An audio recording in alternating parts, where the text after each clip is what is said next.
Bonjour à tous. Je pense que vous m'entendez. Bonjour Nassef. Le nombre de participants est en train de grimper. Euh, on va être gentil, on va laisser 2-3 minutes à nos invités tant qu'ils arrivent. Nassef est en place, moi je suis en place. Peut-être juste vous dire que vous avez la possibilité de poser vos questions. Vous avez un onglet sur la droite, questions. N'hésitez pas à poser vos questions, elles seront relayées à Nassef Hamimda. Donc on attend quelques minutes, 2-3 minutes maximum, et on démarre.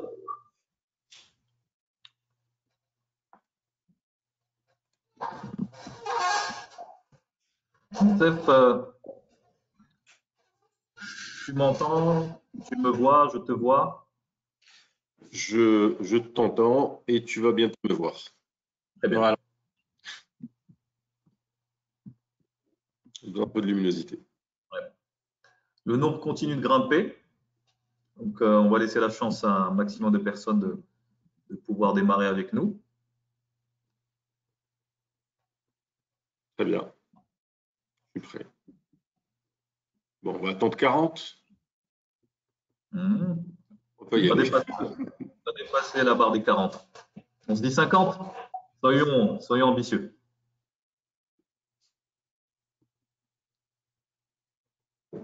Ça grimpe, ça continue à grimper.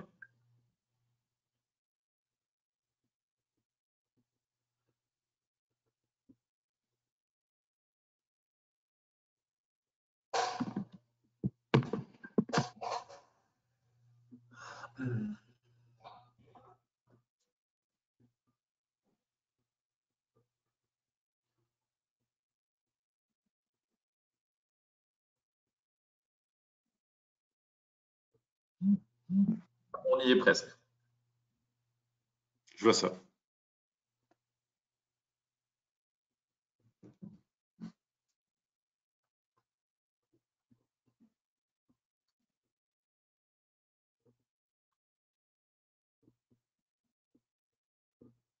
Ah, j'ai une question. Déjà?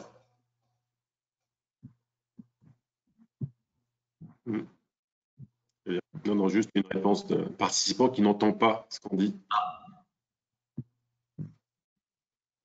C'est étonnant. Bon. Il faut peut-être redémarrer. Si vous n'entendez pas, il suffit peut-être de redémarrer l'application. On est à 49. Allez, 50 et on démarre. On va démarrer.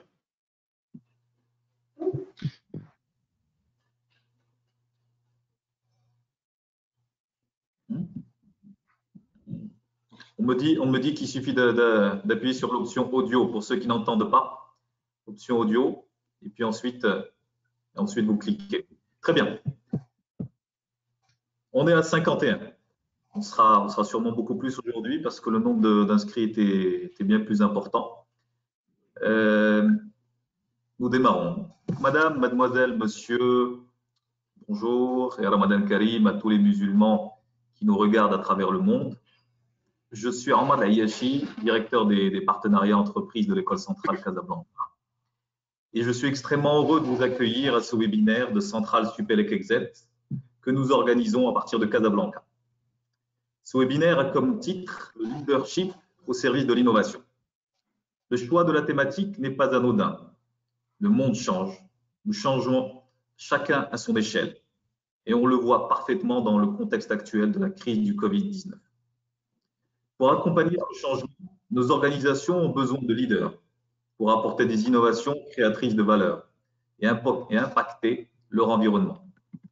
Ce webinaire, nous l'avons voulu sous forme d'interview de Nassef Hamimda. On a voulu sortir des sentiers battus, faire un webinaire un peu différent. On espère qu'on sera à la hauteur des attentes. Et donc, en espérant que cet échange vous apportera des réponses et que vous trouverez du plaisir à nous accompagner lors de la prochaine heure. Maintenant, permettez-moi, chers amis, de présenter Nassef Hamimda. Nassef est docteur de l'École centrale Paris en management stratégique des technologies et de l'innovation. Il y enseigne le management depuis plus de 15 ans Son parcours académique l'a conduit à enseigner l'innovation et la stratégie aussi bien dans des écoles de commerce que dans des écoles d'ingénieurs. Nassef est par ailleurs le directeur de la formation continue de Centrale Supélec à Casablanca et il est responsable de l'executive master leadership et projets innovants de Centrale Supélec en collaboration avec l'école centrale Casablanca. En parallèle, Nassef Mimda a fondé son entreprise, donc il est entrepreneur, ce qui est intéressant aussi dans les échanges qu'on va avoir avec lui. C'est une entreprise de conseil en stratégie et innovation, avec comme domaine d'intervention l'accompagnement d'entreprises dans la définition de solutions et dispositifs adaptés pour mener des politiques de transformation et d'innovation. Il a ainsi accompagné de nombreux grands groupes internationaux sur ces thématiques. L'intérêt d'échanger avec Nassef aujourd'hui, c'est aussi sa connaissance de l'écosystème et de la culture marocaine. Puisqu'il est marocain, il a grandi au Maroc et a fait ses premières armes à l'ISCAE avant de s'envoler pour Paris. Donc, ce point est extrêmement intéressant. Nous allons parler d'innovation, de leadership, mais nous allons essayer de contextualiser au maximum aussi par rapport au public qu'on a aujourd'hui notamment. L'intérêt aussi de l'avoir avec nous, c'est de profiter de son expérience terrain, où il a eu à rencontrer des centaines de managers des deux rives de la Méditerranée. Merci donc à Nassef d'avoir accepté l'invitation. Je t'en prie, merci à vous. Je vais juste peut-être un point, c'est Omar, sur la partie contextualisation, et on compte beaucoup sur les questions des auditeurs pour nous aider aussi à contextualiser davantage, et on se fera un plaisir de répondre de manière la plus précise et la plus contextualisée possible. Clairement. C'était mon mot avant d'embrayer. Vous avez la possibilité de poser vos questions sur l'onglet questions qui est à votre droite. Donc, faisons que la discussion soit animée, n'hésitez pas.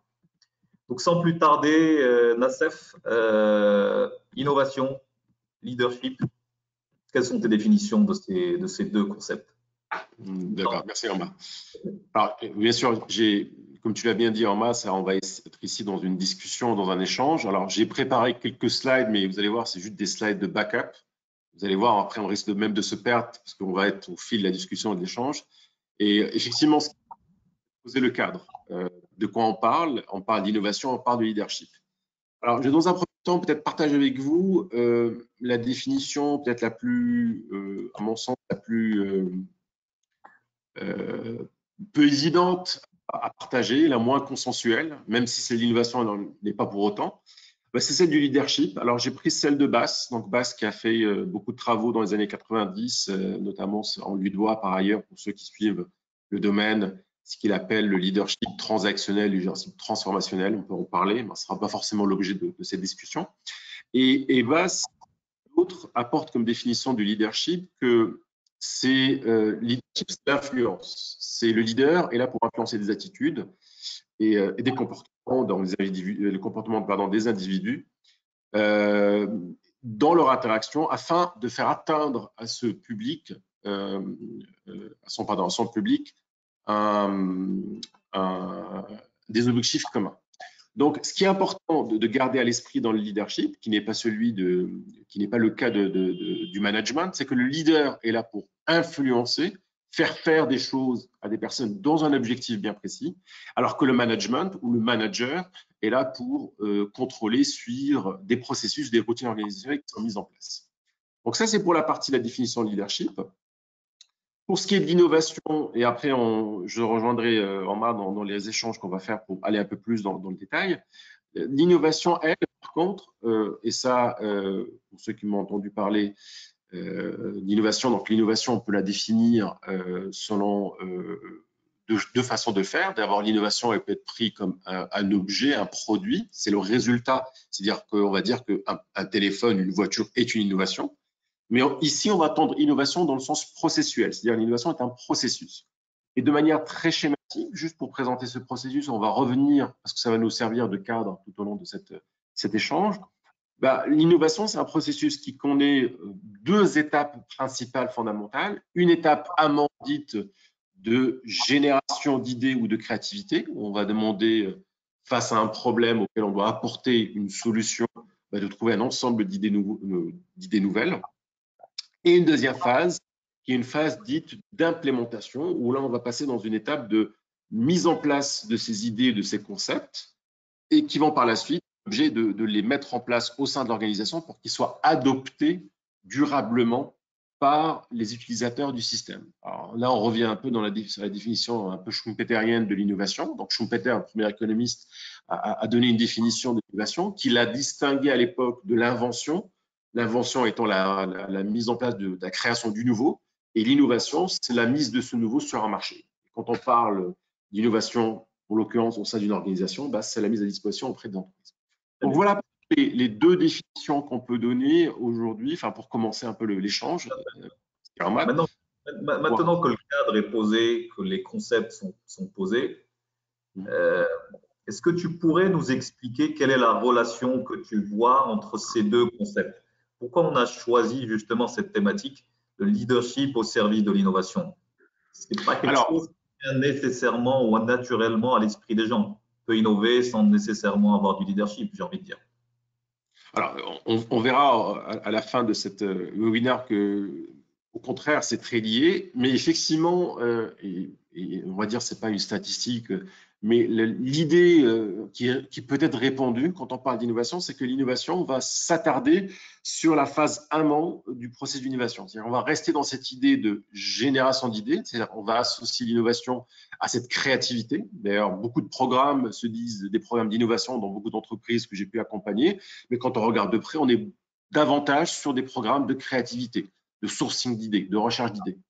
Et donc, lorsqu'on associe uniquement l'innovation à cette phase amont, qui est celle de la créativité, on peut éventuellement penser que c'est l'affaire de gens dotés d'un talent qui est celui de la créativité, et moins celui du leadership tel qu'on peut le fantasmer ou l'imaginer dans le commun.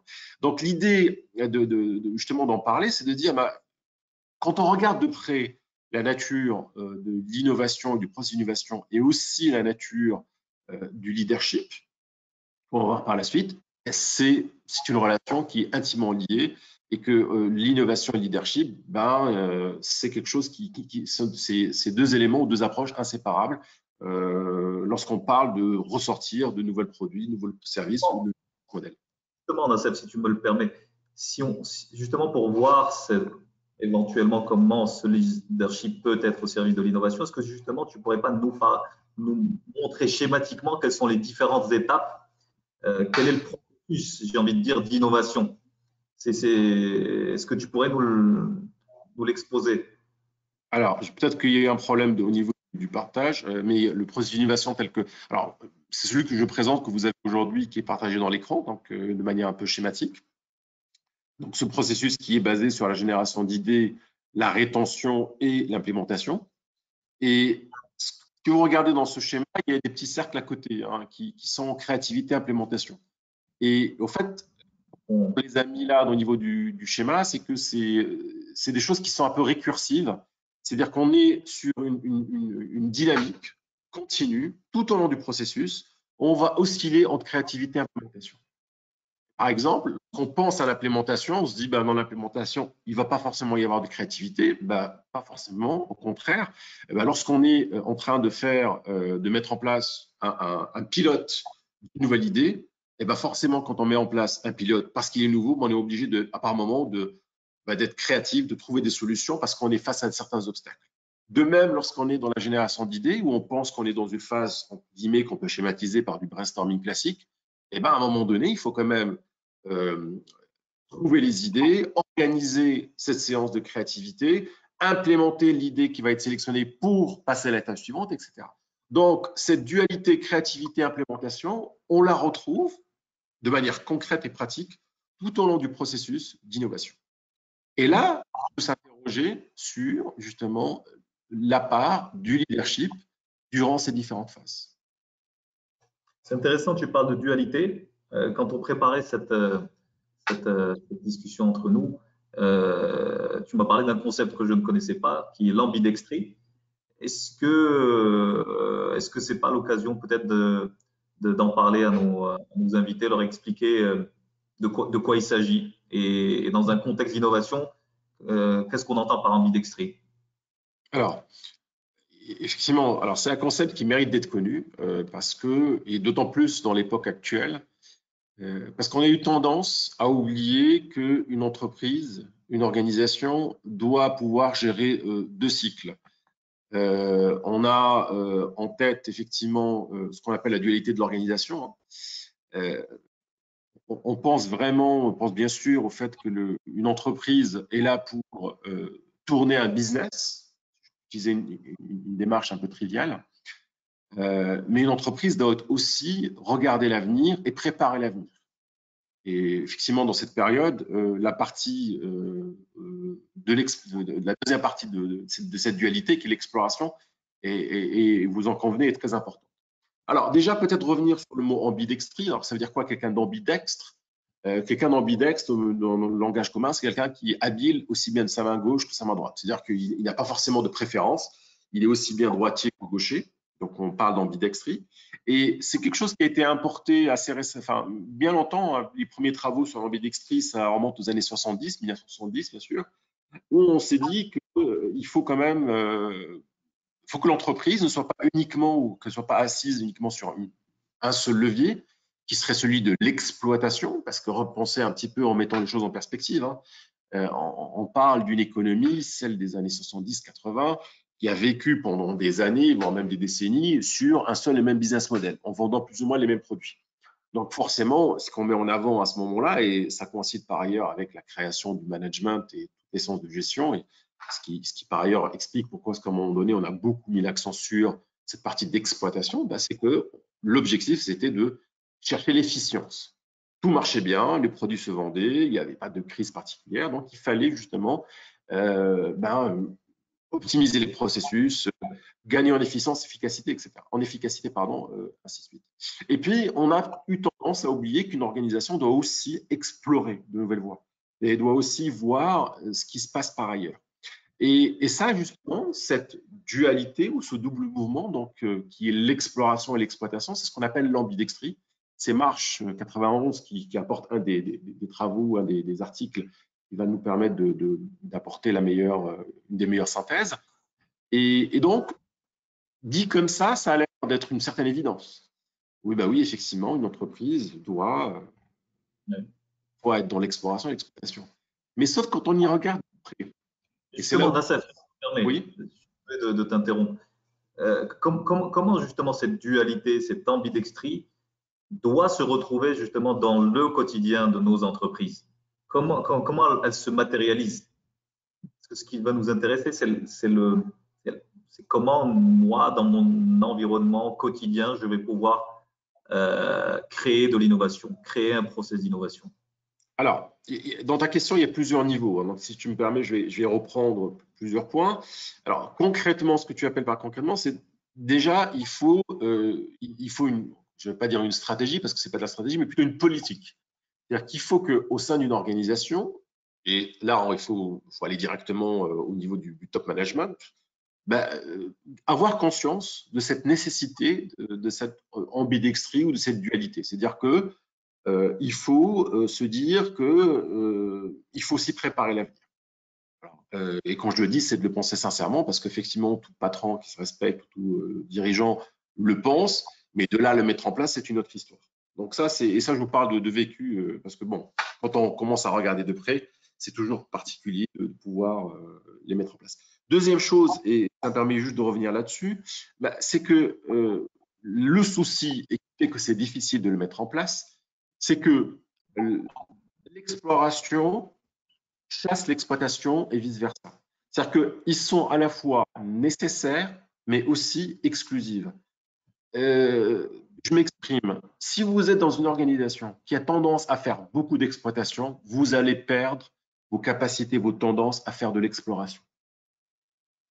Et à l'inverse, si vous êtes une organisation qui fait que de l'exploration, vous n'allez pas non plus développer vos capacités d'exploitation, donc d'optimisation, donc d'augmentation de votre rentabilité.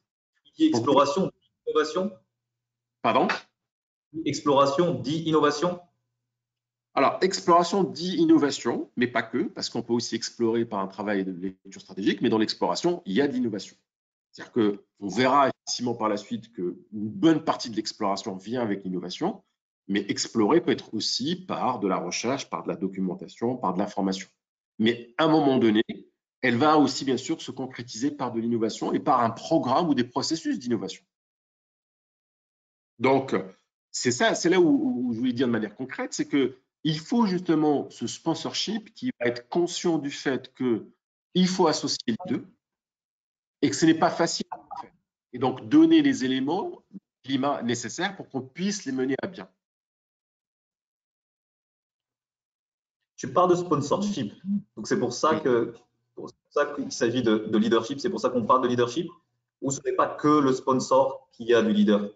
Alors, de ce que je veux parler ici, effectivement, on peut parler quand je parle de sponsorship, pour moi, je parle du dirigeant de l'entreprise, du responsable, on dit président, directeur général, si on veut prendre cette forme-là. Ça, c'est pour moi le sponsorship, c'est-à-dire quelqu'un qui est à la direction qui va dire je donne la légitimité nécessaire pour que ça puisse se mettre en place. Mais un sponsor ne va pas être forcément le leader dans un processus d'innovation. On va donner le leadership aux gens qui vont diriger les équipes sur le terrain. Donc, le leadership, ce qu'on nous, on a tendance à utiliser peut-être dans le langage commun comme étant le leader, l'utiliser. D'ailleurs, on peut même dire d'une entreprise qui est leader sur son marché. Mais aujourd'hui, ce qu'on entend ici dans la notion de conduire d'innovation, on va parler de la personne qui est aux proximité de ses équipes, qui vont faire l'innovation de manière très, très concrète. Mais pour que cette personne puisse opérer, elle a bien sûr besoin du sponsorship de sa direction, de son directeur immédiat ou de remonter plus haut si c'est nécessaire. Ce point-là est intéressant parce que ça me fait penser aux compétences. Parce que beaucoup d'entreprises ont envie d'innover. Elles cherchent peut-être des compétences en interne ou en externe. Est-ce que tu pourrais nous parler des compétences nécessaires justement pour mener un processus d'innovation, et en particulier le schéma que tu nous as exposé?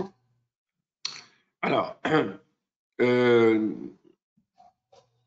on va peut-être l'aborder à travers la notion de leadership et de leadership d'innovation.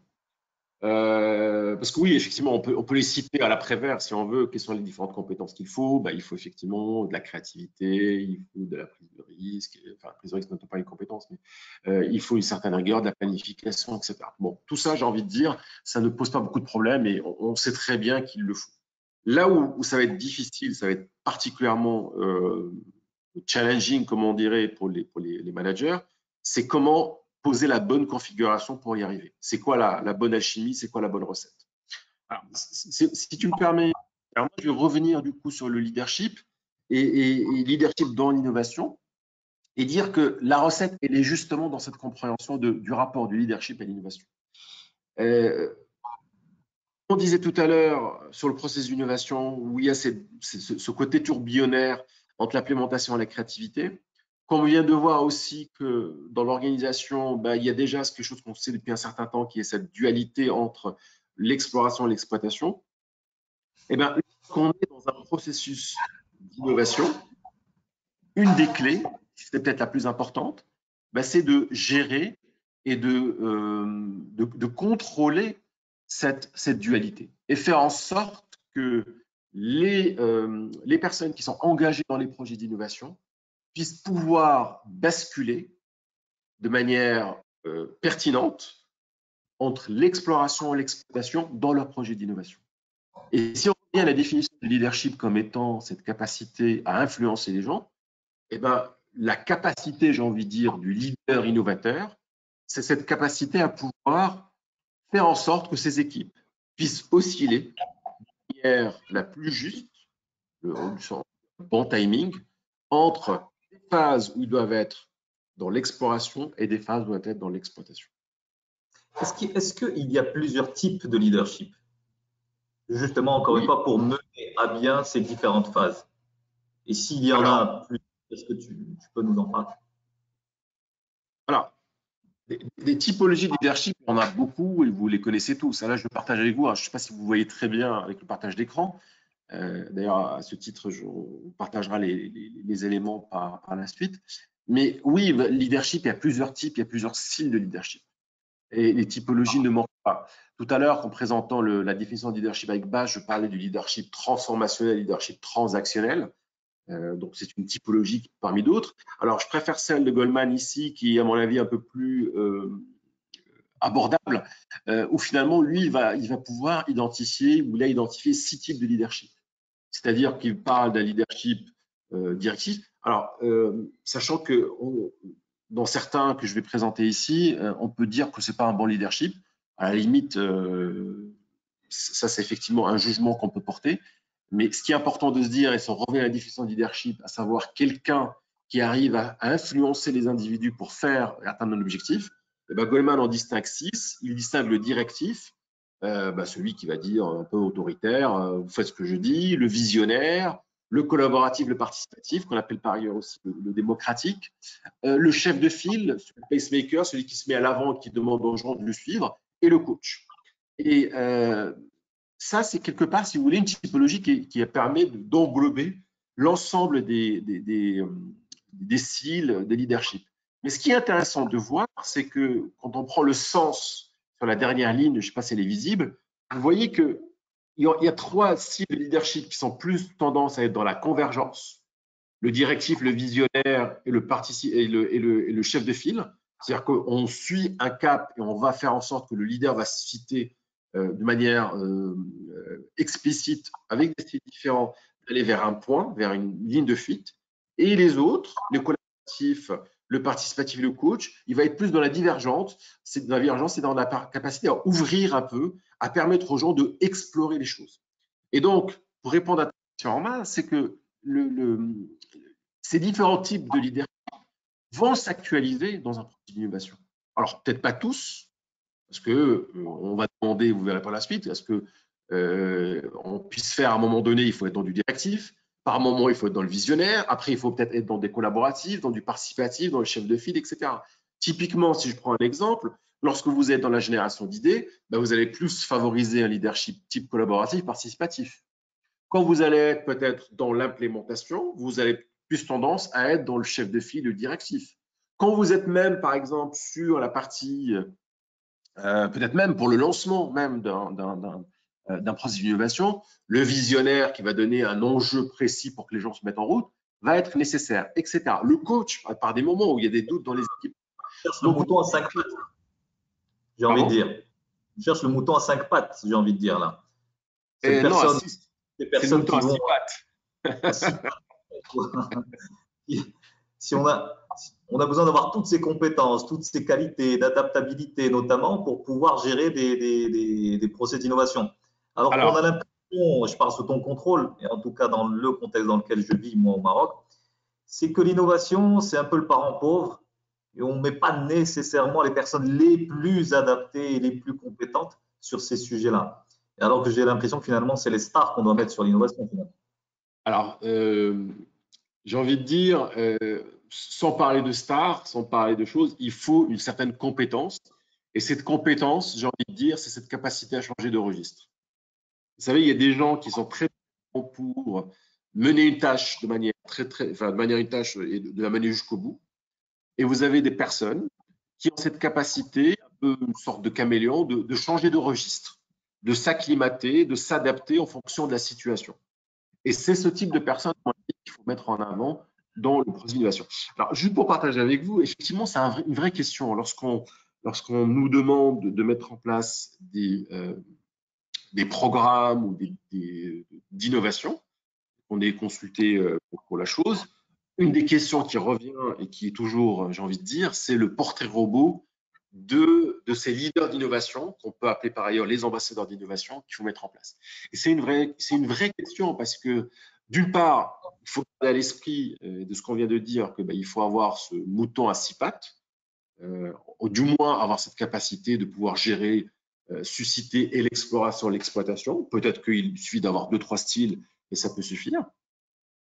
Mais aussi, il faut prendre en considération, quand on essaie de définir ces portraits robots, il faut qu'on mette en considération l'organisation, la configuration sociopolitique de l'entreprise. Parce que ce qui va être un profil qui va être leader efficace dans une organisation A ne le sera pas forcément dans l'organisation B, etc. Donc, il y a vraiment un jeu intéressant entre des qualités intrinsèques qu'on est en train de voir aujourd'hui entre nous, à savoir il faut avoir cette capacité d'allier l'exploration et l'exploitation tout au long du processus. Ça, c'est un point très important. Des fois, on a tendance à les mettre par bout, alors que c'est tout au long, c'est de manière synchronique. Et de l'autre côté, garder à l'esprit, quand on parle sur des processus d'innovation, quand on met en place des programmes d'innovation, que une entreprise, elle a son ADN, elle a son histoire, elle a sa façon de faire, elle a sa propre structure, ses règles internes, et il ne faut pas non plus aller à l'encontre de ça. Il ne faut pas être des Don Quichotte, hein, il ne faut pas aller foncer droit face à des moulins à vent. Il faut prendre en considération la réalité contextuelle dans laquelle on va mettre en place, on va immerger ces personnes. Nassef, pour être pragmatique, tu as parlé de sponsorship, donc c'est le patron finalement, les patrons de l'entreprise qui doivent insuffler cette volonté d'innover. Mais j'ai envie de poser la question aux consultants. Aujourd'hui, toi, si tu devais venir dans une entreprise, en particulier dans le contexte marocain, comment insuffler, qu'est-ce que tu mettrais en place justement pour mettre un processus d'innovation dans nos entreprises, créer de la valeur pour pouvoir avancer? Alors, je vais te dire, là c'est une question, peut-être on est limite du sujet, mais je vais te dire de manière très concrète ce que même on a fait par ailleurs hein, sous d'autres cieux. Première chose, c'est qu'il faut former les dirigeants. C'est incroyable. Après, je ne vais pas non plus rentrer dans la caricature, mais il y a quand même un effet générationnel. Nos dirigeants ont l'âge qu'ils ont. Et il faut dire que l'innovation, c'est quelque chose d'assez récent. Donc, il faut, je dis bien récent dans l'entreprise, hein, j'entends. Il faut vraiment que les dirigeants mesurent de quoi on parle.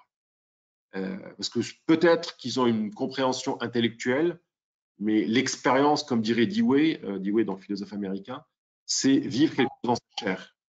C'est-à-dire expérimenter les choses. Ça passe par la formation. Donc, première chose, c'est le COMEX, le CODIR, le COPIL, peu importe les instances. Il faut que ces instances-là comprennent de quoi on parle et ne pas uniquement être dans l'impératif de il faut innover tout de suite, maintenant, avec quelque chose qui fasse de la marge, mais qu'ils puissent mesurer et saisir un peu. Et je pense que ça, c'est le point, le plus important, c'est le prérequis. Une fois qu'on a… Pardon? Non, je t'en prie, je t'en prie. Je disais étape 2. Donc voilà, ça c'est le prérequis. L'étape 2, après, oui, il faut penser, il faut regarder l'organisation. Il faut essayer de comprendre de quelle organisation on parle. C'est quoi son histoire? C'est quoi son ADN? Comment se font les relations dans cette organisation? Quel est le niveau de bureaucratie ou pas? On ne va pas peut-être s'amuser à faire comment dire, à dire voilà, vous allez être leader et créer des labs d'innovation, décorer quelques endroits et dire c'est bon, mon entreprise est innovante. Non, l'innovation, c'est quelque chose, si on prend en considération le principe d'ambidextrie, c'est quelque chose qui doit être naturel pour l'entreprise. Et il n'y a rien qui peut tuer le naturel que le surfait.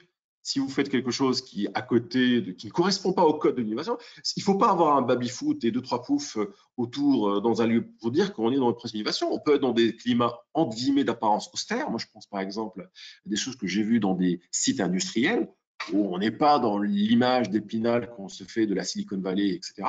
Et pourtant, c'est des entreprises, je pense à Michelin par exemple, qui sont dans des processus où les gens innovent. Par exemple, je ne sais pas si vous avez entendu parler de cette entreprise qui s'appelle Favi, qui est une entreprise dite libérée, etc. Il faut la visiter, Favi, hein, parce que c'est un grand hangar avec quelques machines dispersées à gauche et à droite. Et pourtant, c'est des gens qui sont considérés comme étant les entreprises les plus innovantes au monde. En plus, avec un système d'entreprise libérée, etc. Donc ça, on peut en parler. Mais le climat, quand on y rentre, ne prédit pas qu'on va être ici, il n'y a pas le strass de l'innovation tel qu'on peut le voir. Donc, ça veut dire comprendre de quoi on parle à l'organisation. Troisième étape, il faut organiser ça. Il faut mettre en place ce qu'on appelle une gouvernance. Alors, peut-être avant la gouvernance, il faut se donner une stratégie d'innovation, savoir pourquoi on innove. Ça, on a peut-être des fois tendance à le passer outre. Une stratégie d'innovation, c'est on va innover pourquoi, quel mode, quels sont le type d'innovation qu'on veut favoriser, etc., etc. Et de cette stratégie d'innovation, on va mettre en place une gouvernance, c'est-à-dire un processus interne, des acteurs identifiés, des outils, une culture, une atmosphère d'innovation qu'on va pouvoir insuffler au sein de l'organisation. Et une fois qu'on a fait ça, on va y aller petit à petit. On ne va pas commencer tout de suite parce que c'est le meilleur moyen de tuer dans l'œuf cette dynamique. On va y aller avec ceux qui sont les plus volontaires. On va y aller en proposant des quick wins, en essayant d'avoir des réponses. Parce qu'à un moment donné, il y a certainement beaucoup de gens qui vont être sceptiques dans une organisation. N'oubliez pas qu'on parle d'entreprises et d'organisations qui sont qu'on a éduquées, formatées pour être les champions de l'optimisation. Vous regardez aujourd'hui toutes les entreprises, c'est exactement ça. Un exemple qu'on peut donner pour cette idée, c'est que regardez vos fiches d'évaluation annuelle. Est-ce qu'à un moment donné, dans vos fiches d'évaluation annuelle, vous avez une ligne exploration ou qui s'apparente à de l'exploration? Et pour autant, c'est l'affaire de tous. J'ai envie de dire même plus, hein, si jamais vous, par malheur, vous faites de l'exploration au détriment de ce que vous devez faire de tous les jours, peut-être que ça vous vaudra la prime ou quelques milliers ou dizaines de milliers tout dépend de la politique de rémunération, bien sûr. Quelques milliers, dizaines de milliers de dirhams de votre prime annuelle. Donc, on parle d'organisations qui ont été habituées à être dans l'exploitation d'un business, d'une idée qu'on est en train de pousser jusqu'au bout. Et on leur demande aujourd'hui de passer sur notre mode qui est, comme on vient de dire tout à l'heure, très antinomique. Je ne sais pas si vous avez, tout à l'heure, on est passé rapidement au niveau de la slide, mais quand on est dans l'exploration, c'est l'opposé de ce qu'on demande dans l'exploration en termes de gestion de risque, en termes d'ouverture. Alors là, plutôt d'ouverture, l'autre dans la fermeture, enfin, dans la convergence. Donc, on est vraiment dans des attitudes qui sont contradictoires, opposées, et pour autant, on doit les mener de pair. Très bien. Alors, on propose peut-être de voir des questions si on a de nos chers. J'allais te proposer. On a quelques questions. On peut s'arrêter quelques minutes pour répondre aux questions et puis on peut embrayer ensuite. J'ai une question. Je suis désolé, je ne vois pas les noms de ceux qui les posent. Je ne sais pas pourquoi, mais je vais poser la question. Donc la question est excuse-moi. Voilà. Donc, dans votre récit, pourriez-vous développer le sujet de la transversalité nécessaire aux entreprises modernes et des moyens pour la mettre en œuvre? Je ne sais pas si la question est claire. Tu peux la répéter déjà, mais est-ce que vous pourriez développer le sujet de la transversalité nécessaire aux entreprises modernes et des moyens pour la mettre en œuvre? Transversalité. On parle de l'innovation. J'imagine. Je ne sais pas ce Ok. Je ne sais pas ce Alors, là, on va parler. Bon, vous me corrigez si je réponds à côté, mais de ce que je comprends de votre question dans la transversalité, oui, effectivement. C'est ce que je disais tout à l'heure en disant il faut faire en sorte que les entreprises puissent innover de manière naturelle, c'est-à-dire que ce n'est pas, et ça c'est un point, peut-être revenir dessus très rapidement. Hop, je vais revenir. Pardon, moi, je cherche mes voilà, c'est celui-ci. C'est un slide que je voulais présenter avec vous, mais qui permet peut-être de répondre un peu à votre question. On a eu tendance, à un certain moment, de parler de ce qu'on appelle une ambidextrie structurelle, c'est-à-dire de dire on va créer des unités qui vont faire de l'exploration, de l'innovation, et d'autres qui ne vont pas le faire. Et donc, du coup, il y a ceux qui innovent et ceux qui n'innovent pas. Et puis, on s'est rendu compte au fur et à mesure des lectures. Donc là, vous pouvez voir qu'on est passé une ambidextrie séquentielle puis contextuelle. On peut revenir dessus, mais pour dire finalement, ça ne sert à rien de séparer. D'ailleurs, c'est contre-productif. Et il faut justement diffuser, être dans la transversalité de l'innovation et de l'approche. Et c'est ce qu'on appelle par ailleurs le réseau d'innovation, c'est-à-dire mettre en place des structures, donc des départements d'innovation. Ce n'est pas une business unit comme une autre. Ce n'est pas. Alors, je me souviens, tout à l'heure, je disais que l'innovation est assez récente. Bon, quand j'ai fait mon doctorat là-dessus à Paris, on parlait très, très peu d'innovation. Ça ne remonte pas si loin que ça, je l'ai soutenu en 2006. À l'époque, on parlait de R&D, on parlait de recherche et développement. On ne parlait pas d'innovation. C'est autre chose, l'innovation. C'est venu par la suite. Et justement, à ce moment-là, quand on a mis en place l'innovation, et pour répondre à votre question, dans un premier temps, on a créé des business units. On a créé des structures dédiées qui ne font que ça. Et puis, on s'est rendu compte rapidement que ce n'était pas évident, que ça ne créait pas l'effet escompté, la dynamique escomptée. Donc, ce qu'on a mis en place, c'est plutôt des structures, donc des personnes, des départements ou des services responsables d'innovation qui ont pour mission d'aller répandre, diffuser, ce qu'on appelle l'évangéliser, l'innovation et former des facilitateurs ou des ambassadeurs d'innovation, qu'on peut appeler aussi des leaders d'innovation, un peu partout dans l'organisation. de telle sorte à ce que chaque collaborateur, lorsqu'il a une idée, d'abord, il faut qu'il se permette d'avoir une idée et de pouvoir la pousser. Et là, les notions de culture d'entreprise, d'ambiance sont très, très importantes. Eh bien, il faut qu'il ait le support, l'aide nécessaire pour l'accompagner. Donc, voilà aujourd'hui comment ça se met en place. Si je réponds à votre question, on parle d'un réseau d'innovateurs doté avec des outils et tout ça, on le chapeaute dans la notion, une des notions que j'ai abordées rapidement tout à l'heure, qui est la notion de gouvernance d'innovation. Très bien. Deuxième question d'Assef, merci pour la réponse. Donc, je suis consultant externe. À quel niveau mon intervention prend sens? Dès la génération d'idées ou uniquement lors de l'implémentation? Alors, tout dépend de qui consultant êtes-vous. J'ai envie de dire, un consultant a pour vocation de consulter une organisation tout au long de la phase. Et après, tout dépend de votre spécialité. Vous pouvez être un consultant, j'ai envie de dire, même bien en amont, avant même de commencer un projet, pour aider à structurer un projet, un programme ou une démarche d'innovation.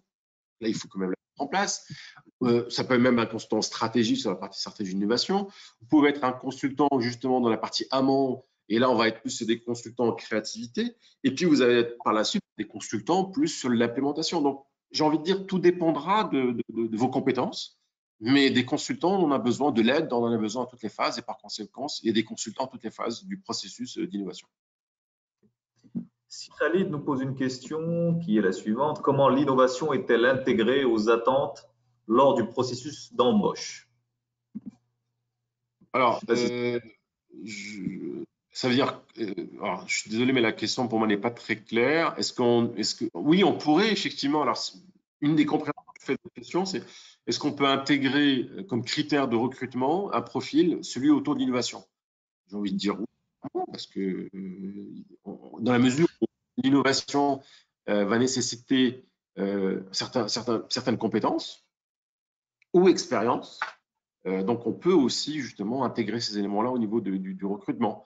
Après, la difficulté toujours, c'est que, et pour ceux qui travaillent dans le recrutement, ce qui est difficile et encore plus dans l'innovation, c'est pas tant les qualités intrinsèques du candidat en tant que tel, mais le matching qu'aura ses qualités avec le champ organisationnel qui va investir.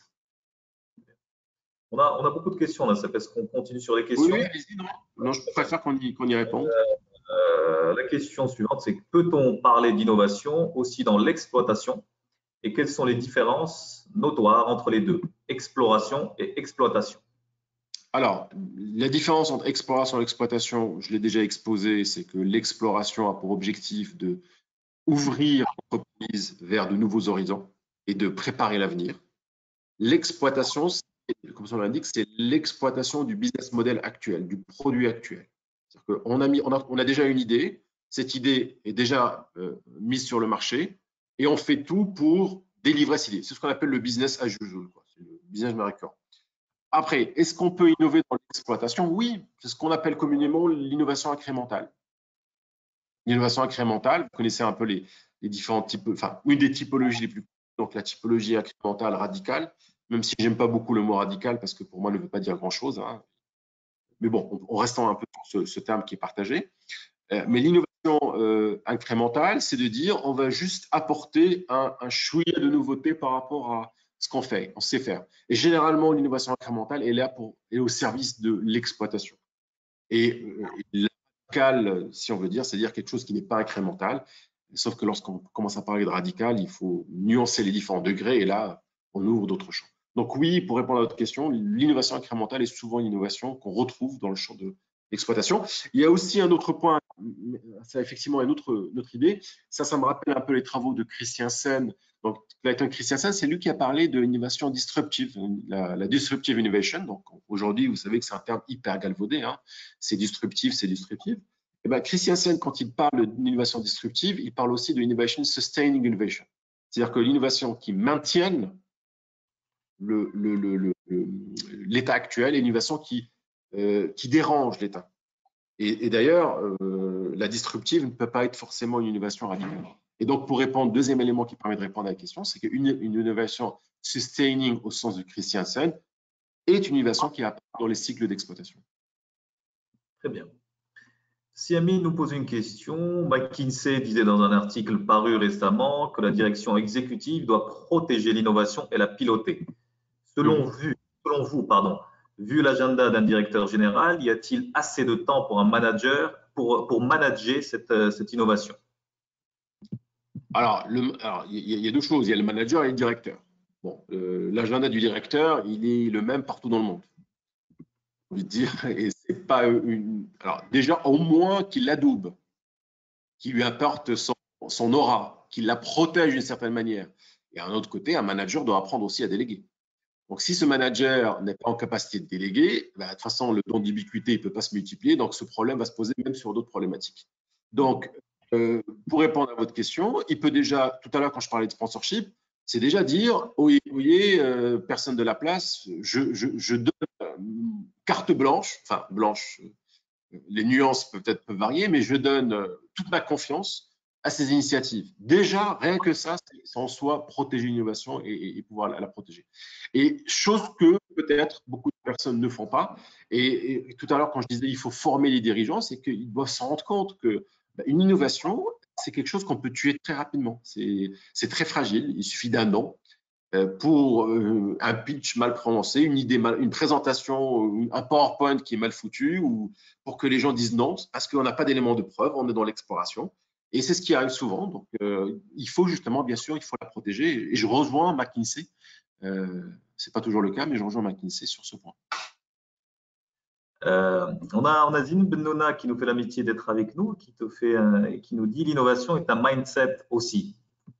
Oui. Zine Bennouna qui est directrice de l'innovation justement de la LIDEC, qui a fait l'executive master leadership et projet innovant de Centrale. Tout à fait. Tu en penses quoi? L'innovation, c'est un mindset? Zineb, je ne peux être que d'accord avec toi.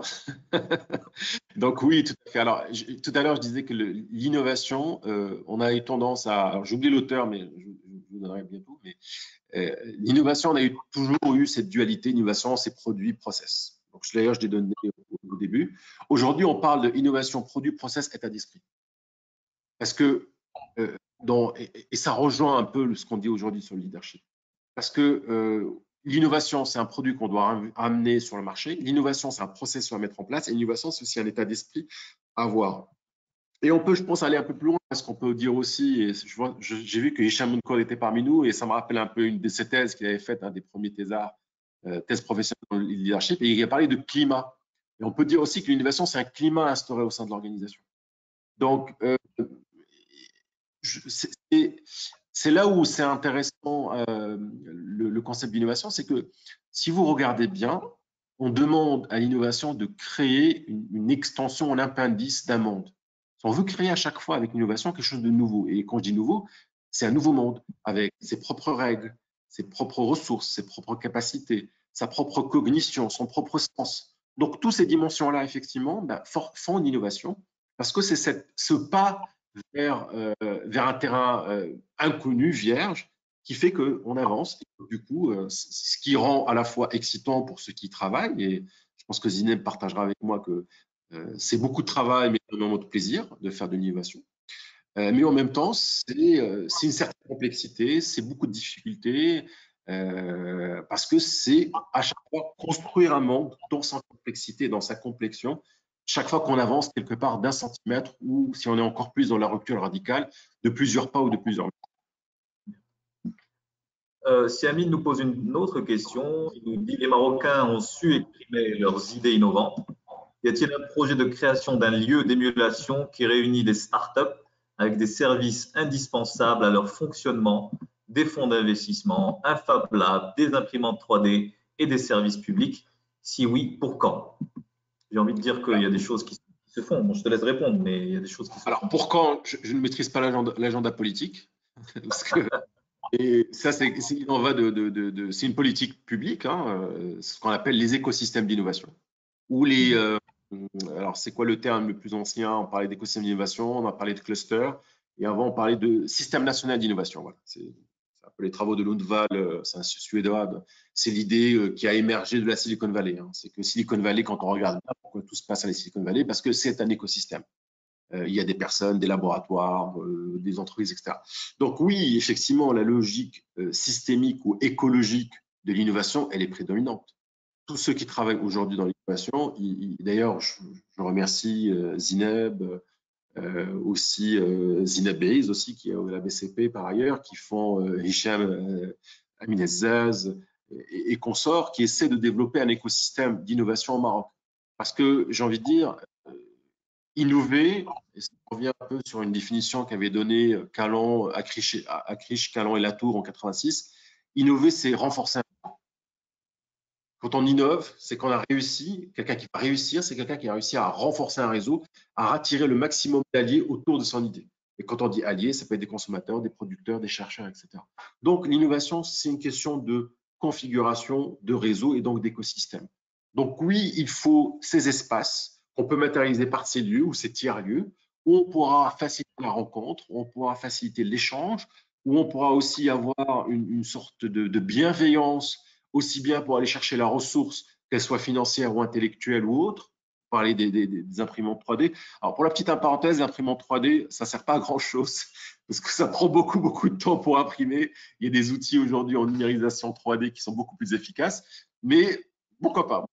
J'attends bon, on ne va pas rentrer pas sur les imprimantes 3D, mais des outils qui permettent de prototyper et d'aller vite, c'est vrai que c'est des choses intéressantes parce que, bah, voilà, il faut, et d'ailleurs, et un point très important, l'erreur que font beaucoup d'entrepreneurs, c'est que quand ils ont une idée, ils essaient de la garder pour eux, ils veulent la garder secrète.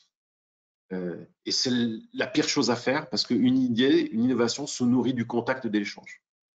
Et ils n'ont rien à craindre à ce que plus ils en divulguent, plus ils vont s'enrichir. Et alors que s'ils la gardent pour eux, ils vont rester avec leurs a priori et leurs biais. Donc oui, il faut des espaces et des lieux d'échange et de partage.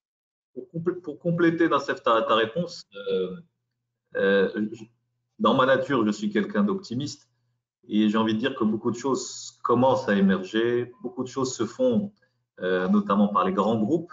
Je cite l'OCP, CPG, le groupe Aqua aussi. Je ne suis pas ici pour faire de la pub pour qui que ce soit, mais il y a des choses, on sent qu'il y a une dynamique qui est en train de se créer. Tu as parlé d'Amin Zez, donc avec H7.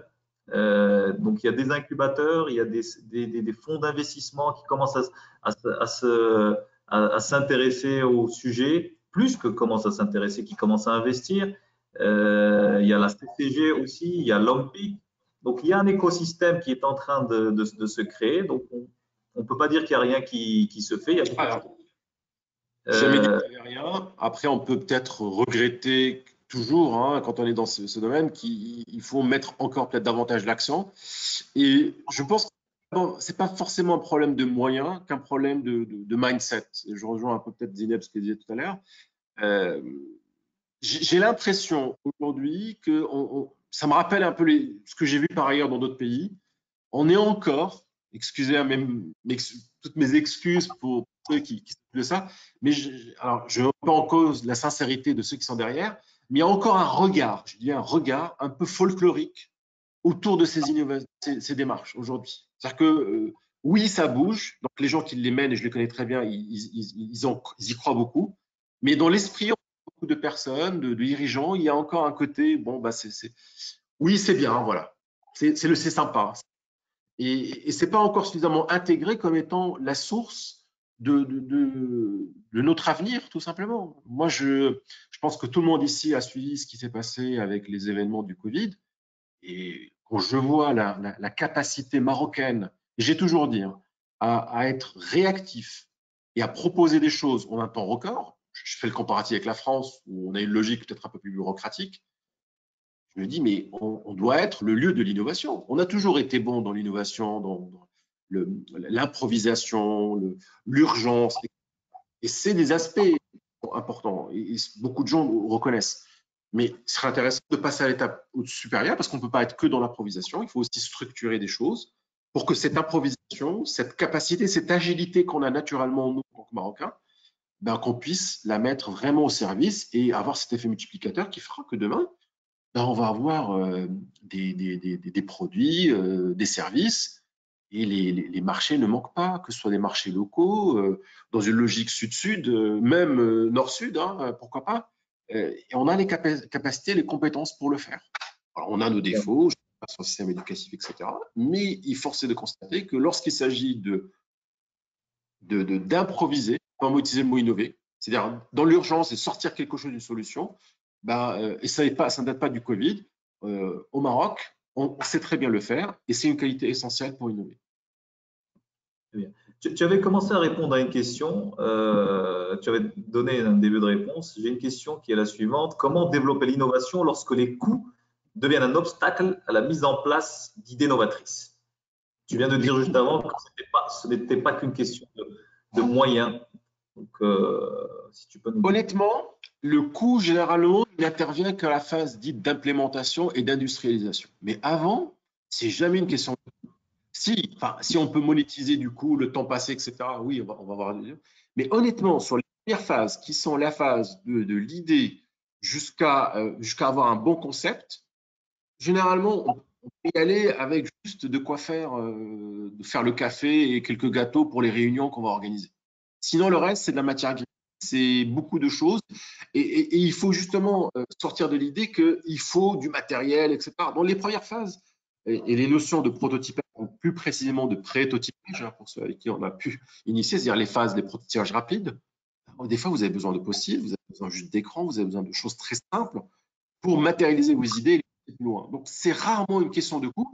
Après, oui, je vous l'accorde, lorsqu'on va passer dans des phases où là, il faut passer dans la phase dite de développement et implémentation, oui, là, il faut de l'argent.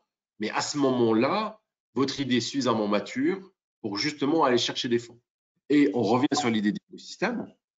Ben voilà, typiquement, on parlait de choses, mais typiquement, il y a des initiatives, par exemple, que je vois en France qui n'existent pas encore, à moins que je me trompe. Par exemple, tout ce qui est prêt accordé par des banques publiques d'investissement en France pour faire de l'innovation. Des notions de crédit d'impôt lorsqu'on fait de l'innovation ou de la recherche, où là, vous avez des chèques qui tombent, etc. Donc, il peut y avoir des aides publiques qui peuvent aider les entreprises, notamment les PME. On peut les cibler, par exemple, au Maroc. Alors, j'imagine qu'il y a des fonds de ce type-là qui vont se mettre en place, mais après, il faut tout structurer, tout ça. Mais quand on va arriver à des histoires de sous, j'espère que l'écosystème sera suffisamment organisé et mature pour que les entreprises puissent justement apporter. Et généralement, ce n'est pas d'ailleurs les banques qui doivent financer ce type de phase, parce qu'on est sur des phases amont très risquées, mais plus des fonds publics ou des investisseurs spécifiques qui vont investir au sein même des organisations. Je ne parle pas des startups qui vont faire des levées de fonds. Je parle d'entreprises établies avec un outil et qui vont chercher des fonds publics pour déployer leur projet en interne. Non, ça fait une question sympathique. Est-ce que les introvertis, on revient au leadership, est-ce que les introvertis ont leur chance d'innover dans cette dynamique qui est plutôt orientée leadership? Alors, déjà, on ne demande pas à tout le monde d'être leader, d'une, c'est-à-dire qu'il y ait des gens quand même, il y a un groupe, et dans ce groupe, il y a un leader qui va faire les choses. Après, là, vous me posez quand même une colle, mais le leadership tel que je l'ai défini, c'est avoir une influence. Si ce côté introverti est inspirant pour son entourage, il peut avoir cette aura qui ferait que les gens… Mais de là, et après, peut-être que je m'avance trop vite, d'en faire le leader de l'équipe, peut-être que ce n'est pas le rôle de cet introverti. Mais ceci dit, un introverti, ça ne l'empêche pas de travailler dans une équipe, d'apporter vraiment sa contribution. Et si on veut faire une analyse de valeur, ce n'est pas dit que c'est le leader qui apporte le plus de valeur. Il est essentiel, comme d'autres, mais peut-être sur un projet, c'est introverti parce qu'il aura trouvé la solution ou résolu un blocage, on lui devra peut-être une bonne partie de la valeur qui va générer l'innovation derrière. Donc, l'innovation ou les innovations, c'est pour tout le monde. Il y en a certains qui vont être désignés par l'organisation pour les guider, d'autres qui naturellement vont se donner ce rôle de pouvoir les guider, mais tout le monde dans une entreprise, heureusement, j'ai envie de dire, parce qu'imaginez une entreprise où il y a un groupe où il y a que des leaders, ça ne marche pas. Donc, oui, non, il y a la place pour tout le monde dans l'innovation. Très bien. Il y a Stissad qui nous dit, faut-il un événement déclencheur, une crise par exemple, pour mettre en place de l'innovation, ou l'innovation est-elle un process continu? Alors, là, il y a plusieurs choses. L'innovation en tant que telle doit être, si on est dans cette logique d'exploration-exploitation, quelque chose qui doit être continu. On n'est pas choqué d'avoir une direction financière de l'entreprise qui travaille de manière continue. Pourquoi est-ce qu'on serait choqué d'avoir une direction qui travaille sur l'avenir de manière continue? Voilà. Donc ça, c'est pour répondre à la première question au niveau assez simple. Dans votre point sur l'événement déclencheur, ça, c'est plus, et là, je rejoins un peu le modèle de Kotter sur le modèle de transformation. Oui, malheureusement, pour casser l'inertie d'entreprise, pour qu'elle se mette dans une logique d'innovation, il faut un événement qui vient casser la dynamique et la remettre sur une autre dynamique. Alors, ça peut être un événement traumatisant. Typiquement, on annonce le dépôt de bilan. Donc là, vous voyez bien que lorsqu'on annonce le dépôt de bilan, on peut avoir il y a des réactions dans certaines entreprises où on essaie de trouver des solutions. Ça peut être un événement porteur d'espoir, etc. Donc l'événement peut avoir justement ce fait déclencheur qui permettra à l'organisation de se mettre en route et de prendre la voie de l'innovation s'il n'a pas encore emprunté, sachant que dans l'idéal, on ne doit pas être demain choqué d'avoir un département d'innovation qui fonctionne de manière continue, comme on a aujourd'hui un département financier ou un département RH qui travaille sur la paix, etc. Ce sont des choses qui détachent des activités qui doivent être en continu d'organisation. N'attendez pas d'avoir besoin d'une solution pour l'inventer. C'est ça. Il faut préparer l'avenir, tout en ne sachant pas ce qui va se passer, mais quand il se passe et qu'on a la bonne solution à portée de main, on est content de l'avoir. C'est un peu comme les assurances. Dans la continuité de cette question, Samia, notre ami Samia, nous pose la question, est-ce que la crise n'est pas justement une opportunité pour innover? Tout à fait, Samia. Salut, Samia. Oui, je me souviens d'un travail, d'un ouvrage un peu précis sur la stratégie, qui disait de Éric de la Maisonneuve, qui est un général de l'armée française qui était prof à l'École militaire de Paris, qui disait « Vive la crise ». Parce que quand il y a une crise au sein d'une organisation, c'est un événement qui va cristalliser un problème et va certainement et surtout créer une adhésion collective vers un objectif commun qui est de dépasser cette crise. Et ça peut donner justement cette initiative pour pouvoir mettre en place des projets d'innovation, une conscience qu'il faut innover, chercher de nouvelles solutions, etc. Youssef, on a encore beaucoup de questions qui sont posées. On remercie infiniment toutes les personnes qui se sont inscrites à ce webinaire, qui nous ont fait le plaisir et l'amitié d'être parmi nous, mais le temps qui nous est imparti est heureusement terminé. Je te laisse peut-être le mot de la fin. Si un message fort que tu as envie de faire passer sur le lien justement entre le leadership et l'innovation, pour clôturer, si tu veux bien. Alors déjà, j'ai un message de remerciement d'être là, d'être présent, par la qualité de vos questions et par vos challenges. Donc ça rend les choses… Une bonne centaine de participants, ça fait plaisir. Donc, vous remercie. Tout à fait. Et puis les questions, on aime bien être challengé, donc c'est bien de ne pas dérouler des slides. Et pour la petite, je profite pour dire qu'on vous donnera ces éléments qui peuvent vous servir par ailleurs pour explorer davantage le sujet. Donc merci, un premier message. Alors, deuxième sujet que vous voulez aborder, alors s'il y a quelque chose que je voudrais partir avec un cadeau, comme dirait un de nos intervenants, notre cher Dimitri. L'innovation, c'est quelque chose qui doit être de manière permanente dans l'organisation. On ne va pas décréter des programmes d'innovation quand il y a une crise. Il faut que les gens soient dans la recherche, dans l'amélioration, l'exploration de manière continue. Que ce processus d'innovation, il se fait sur une dynamique complexe qui alterne tout au long de la séquence de l'ouverture et de la fermeture, l'implémentation et de la créativité, et que le leadership qui doit s'exercer durant ce processus doit permettre de générer auprès des participants de ces équipes cette capacité à osciller entre l'ouverture et la fermeture. C'est ce que vous verrez par la suite, le leadership ambidextre, c'est-à-dire que on est arrivé même à conceptualiser un leadership ambidextre dans une organisation qui se doit d'être ambidextre. Donc, les choses se passent de manière synchronique et il faut avoir ces leaders qui vont susciter ces vocations. Donc, capacité à modifier, à changer un petit peu, à bouger d'un registre à l'autre pour que demain, je puisse dire à Arma, si je suis avec Arma dans l'innovation, vas-y, ouvre-toi, donne-moi des idées. Mais le lendemain, je lui dis, bah, OK, go, il faut qu'on y aille. Et là, on n'est pas en train d'ouvrir, de brainstormer, mais il faut qu'on produise et il faut qu'on le fasse, quoi, les choses.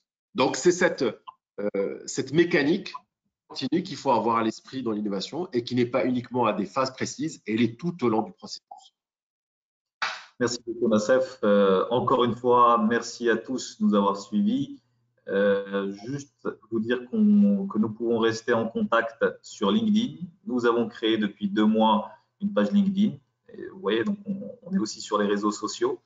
Donc c'est Centrale Supélec XZ Campus Casablanca. N'hésitez pas à nous suivre. On y met des articles, des vidéos et d'autres choses intéressantes. N'hésitez pas à nous suivre et à nous poser vos questions. Peut-être juste une dernière petite réponse qui Allez, sur le pour la route. Ouais. Question sur l'Executive Master Leadership et Projet Innovant. On nous dit est-ce qu'il démarre en octobre? A priori, il devrait démarrer en octobre si le Covid-19 nous laisse tranquille. C'est ça. Mais s'il y a un changement, on vous tiendra informé. Alors voilà, je pourrais rejoindre un peu la question. On est tenu juste par les conditions que nous impose le gouvernement. Donc, Inch'Allah, on espère que tout ça sera derrière nous. Même si vous suivez l'actualité, on va être amené à vivre, à cohabiter avec le virus un peu partout dans le monde jusqu'à ce qu'on arrive à une solution pérenne qui serait éventuellement le vaccin. Mais dès que les conditions, les autorisations nous permettent de le faire, ben, on aura plaisir à ouvrir cette formation où là, on parle bien sûr d'innovation et de leadership. Et effectivement, peut-être un autre point qui est intéressant, c'est de se dire que quand on travaille justement sur le leadership, bon, il y a la théorie, mais aussi la pratique du développement personnel pour devenir leader. Et ce qui est une des particularités justement de ce master, c'est qu'on travaille beaucoup sur le développement de ces introvertis dont parlait un des auteurs, non pas pour en faire des extravertis, parce que c'est pas le but, mais pour qu'ils retrouvent leur propre leadership dans cette introversion qui leur est propre, parce que c'est leur identité, c'est leur façon de faire. Donc voilà, bah, j'espère qu'on aura le plaisir de vous avoir parmi nous dans ces formations et d'autres formations par ailleurs que nous avons le plaisir depuis maintenant 5 ans de déployer pour Centrale Supélec ici au Maroc, dans le cadre de notre partenariat avec Centrale Casablanca.